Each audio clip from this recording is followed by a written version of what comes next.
എപ്പോഴാണ് മരണം, എവിടെ വെച്ചാണ് മരണം, ഏത് രീതിയിലാണ് മരണം, ഒരാൾക്കും തീർച്ചപ്പെടുത്താൻ പറ്റില്ല.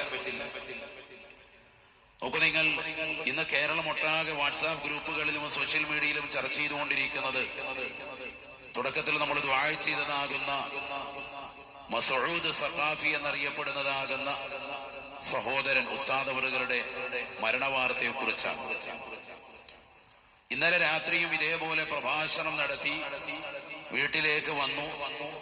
4 മണിയാകുമ്പോഴാണ് വീട് വന്നണയുന്നത്. അല്പനേരം വിശ്രമിക്കാൻ കടന്നു. 5:15 സുബഹിയുടെ ബാങ്ക് മുഴങ്ങി. 5:30 എഴുന്നേറ്റ് 2 റക്അത്ത് സുബഹി നമസ്കരിച്ചു. അതിന്റെ സുന്നത്ത് നിസ്കരിച്ചു. അല്പം ഔറാദുകൾക്കും ശേഷം വളരെ ദീർഘമായ യാത്രയായതുകൊണ്ട് ഒരല്പം ഒന്ന് വിശ്രമിക്കട്ടെ എന്ന് പറഞ്ഞ് ബഹുമാനപ്പെട്ടവർ വീണ്ടും കിടക്കയിലേക്ക് കിടക്കാൻ വേണ്ടി ചായുമ്പോൾ ചെറിയൊരു അസ്വസ്ഥത അനുഭവപ്പെടുകയാണ്.